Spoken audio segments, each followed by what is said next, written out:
Hello and welcome back to Shakesyear. We are working on the sonnets, and today we've got Sonnet 111, which says, "Oh, for my sake, do you with fortune chide the guilty goddess of my harmful deeds, that did not better for my life provide than public means, which public manners breeds. Thence comes it that my name receives a brand, and almost thence my nature is subdued to what it works in, like the dyer's hand. Pity me then, and wish I were renewed. Whilst, like a willing patient, I will drink potions of easel against my strong infection, no bitterness that I will bitter think, nor double penance to correct correction. Pity me then, dear friend, and I assure ye, even that your pity is enough to cure me."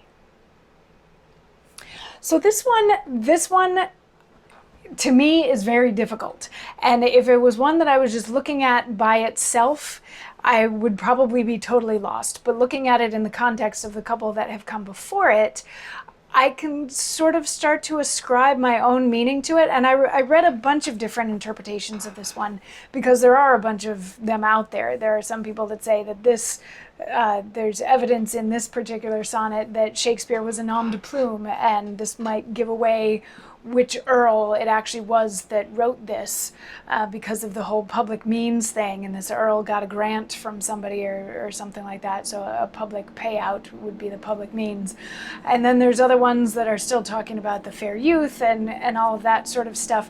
But to me, this one feels like a bit of an apology still, like a continuation from the previous couple where Shakespeare, the speaker, is asking for forgiveness for having committed some sort of wrongs, but it feels like he's getting some headway in getting that forgiveness from the listener or the fair youth, but isn't quite done apologizing yet. So it feels like he starts out saying, like, yes, you understand that it isn't me that did those bad things. It was something that made me do those bad things. But we both know that those bad things were no better or worse for me than what I have to do with my regular life. And because of these things that I do in my regular life, like writing the sonnets and all of that sort of thing, there's certain things that I have to do. I have to live a certain way, and I'm sort of stained with that, the way that somebody who dyes fabric, their hands become stained with the dyes. So if you could, wish that I didn't have to do those things anymore.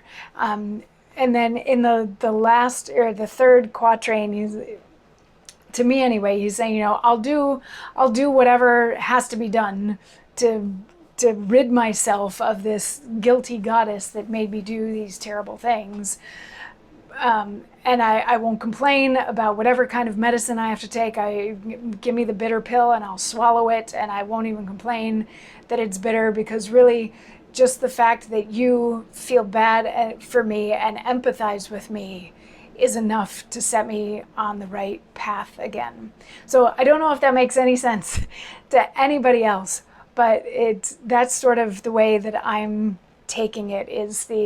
He's ready for forgiveness. He's asking for forgiveness. He feels like he's that close to forgiveness, but just needs to push the listener a smidge further to say, okay, I get it, and you get it. You understand that this wasn't really me, but this is what I have to do because of who I am and how I'm perceived by society around me. So if you can just extend to me this forgiveness, then that will help straighten me out. It's almost like an addict asking for support in getting over their addiction or something like that. So anyway, that's the way that I took 111. I could be totally wrong, or I could be totally right, and all of the other analyses that I read are totally wrong, or you could be totally right about this one. I'm curious to hear what you think this one is all about. So leave a message in the comments, and I'll see you tomorrow for 112. Mwah.